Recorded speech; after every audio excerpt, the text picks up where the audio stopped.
No, it's not Edward Woodward in the future, but wouldn't that be awesome? Equalizer 2000 is a 1987 post-apocalyptic action film from, who else? Cirio H. Santiago. The movie opens with the gun the movie's named after. A voiceover explains the backstory. 100 years after an ecological disaster, Alaska's a desert, and it's one of the few places still inhabitable. This makes me want to play Dark Sun. A brutal military regime runs the wasteland, calling themselves the Ownership. I think I remember that team from G4's Arena. The Ownership seems to have the market cornered on black shirts and pants. Slade gets a message that his father is fighting the Rangers and is in trouble. The Rangers don't look all that organized. The Ownership's reinforcements arrive and proceed to blow stuff up. What is on this guy's helmet? Slade's sort of a prototype Kevin Sorbo, isn't he? The Ownership soldiers go to help Hillman, but the commander tells them to stand down. This naturally upsets Slade, who goes in without them. With Slade down there now, the commander, Lawton, tells the troops to open fire. Gary, you're shooting in the wrong direction! Slade's dad gets hit with some mortar fire. He goes to rescue him, but oh no! The Rangers take him hostage. They see that Slade's an officer, so they plan to trade him for the return of some of their own men. The soldiers get back to the base. Now that Slade and his dad are gone, Lawton's going to get a promotion. Was this castle built by manlets? This guy's ready for the XFL. The soldiers tell the commander that Hillman's dead and Slade joined the Rangers. Back at the Ranger camp, Slade is doing his impersonation of Tawny Kitaen in a Whitesnake video. The next day he escapes and steals a car. The soldiers chase him across the desert. Well, that's an artsy shot. The car drives along and... It's only a model. Shh. I think someone borrowed a prop from the Thunderbirds. Over at an exchange, Deke and his men are waiting to do a trade with Karen. She's there to trade gas for supplies. As per usual, everyone in the apocalypse is covered in dirt and grime, and yet the leading lady looks like she just got back from the salon. Deke tries to rip her off, but she's not having it. I'd love to blow you guys right here. Me first! No, me first! She probably could have worded that better. They try to rob her, so she robs them instead. She kidnaps one of the men and gets away. Once she's far enough away, she drops the guy off. They slash at the car, and aren't these guys trying to get their gas back? Karen then ditches the car. That driverless car just made a left turn. Then the car goes off a cliff. Wait, why did she do this? Now she's on foot, and the soldiers are still after her. Was this a failed diversion? Slade just happens to be nearby and sees what's going on. He rescues her, but then rolls down the hill, and she asks to rescue him. This ain't healthy, dude.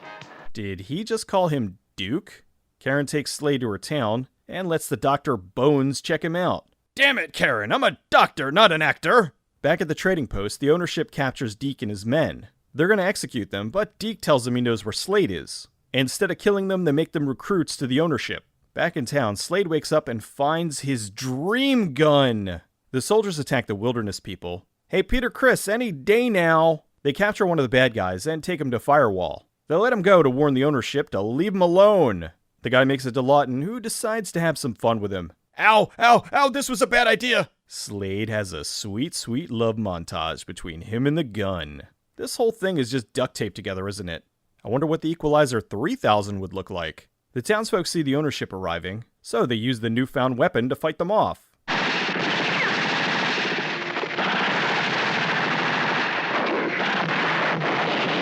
Slade meets up with Karen, who drives him around. He decides he's not doing anything stupid and dangerous, so he stands on the hood of the car. He shoots down some rocks and blocks the Ownership. That night, the Ownership finds them. They take the gun and Karen. Deke doesn't want to give up the gun, so they tune up the Ownership soldier. I'm gonna let you watch the sun go down.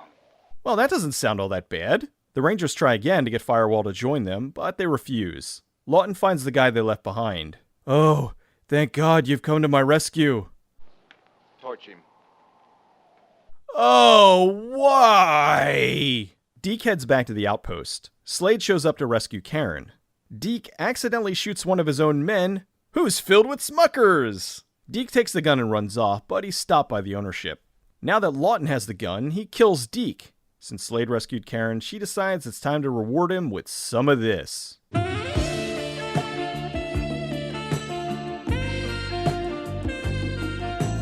The Rangers find the Ownership has the gun. This poor guy must have been last in line for costumes. Slade drops Karen off with the survivors of her town, but leaves because he wants to take out Lawton on his own. Slade beats up some of the soldiers and rescues Firewall's men. The rebels are heading to attack the Ownership headquarters. Okay then, let's use stealth! The army gets ready for the attack. Hey Steve, could you be careful with the prop guns? We only have like 10 of them left. Karen and the rebels show up. You know what, guys? Just bring your own wardrobe. They sure do love setting people on fire. Fire! Fire! Fire! Fire! Slade takes over one of the flamethrowers. Oh dear! Is this what being on fire feels like? I don't like this at all! When all seems lost, they call in Firewall's people to help. Uh-oh, Tongo! So why wasn't Lawton on the roof with the supergun this whole time?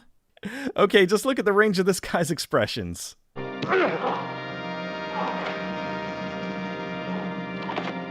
For some reason, Karen lets Lawton know she's going to shoot him.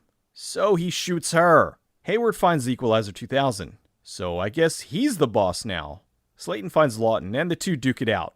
Hayward shows up with the gun, which Slade uses against Lawton. The world is saved, but Karen is dead. So Slade destroys the gun, and everyone else follows suit.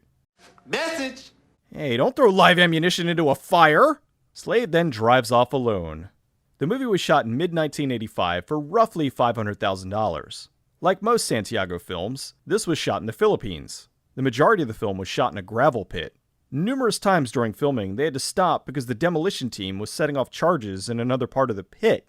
The film was written by Fred Bailey, who also played Hayward. He had previously written Wheels of Fire for Santiago, and after not hearing from him for a while, he wrote him a letter saying how much he'd like to work with him again.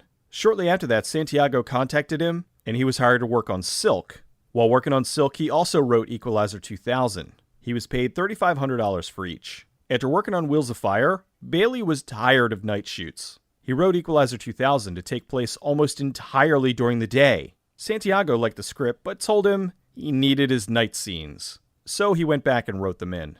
Bailey was really big on environmental protection, so he wrote the film as a cautionary tale about the environment.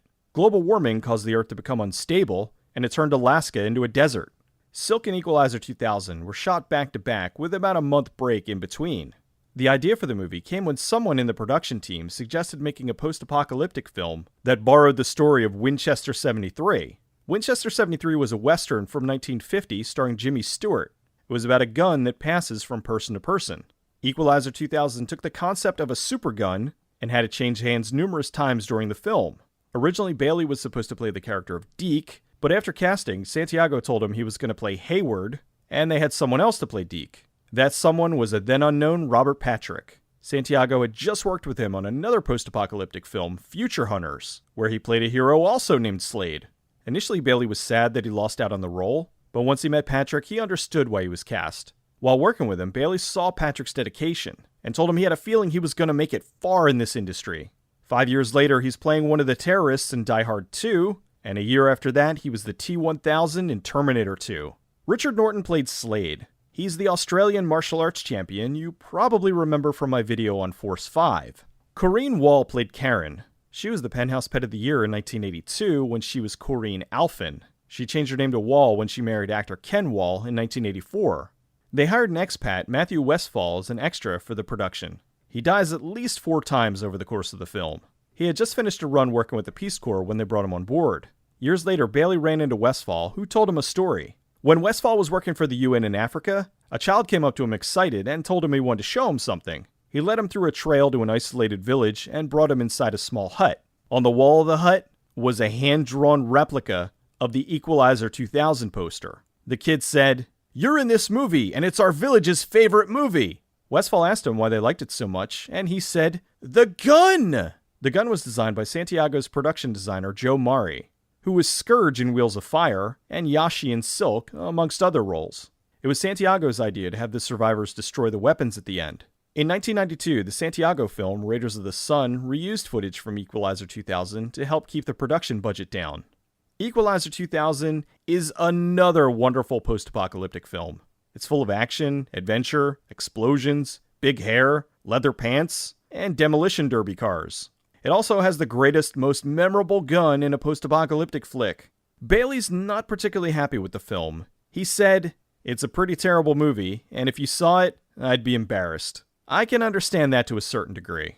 It's about a hero that seldom wears shirts liberating the Alaskan desert from a villainous group called the Ownership by using a gun that looks like something designed by a 15-year-old in shop class. All I have to say to that is, yes, And that's why I love it.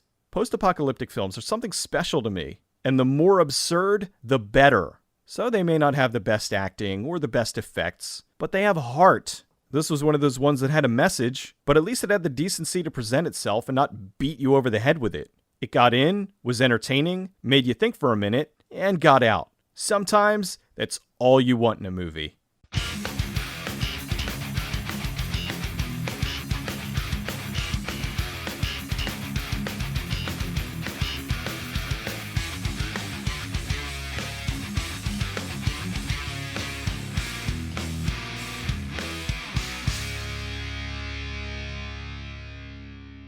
I'd love to blow you guys right here.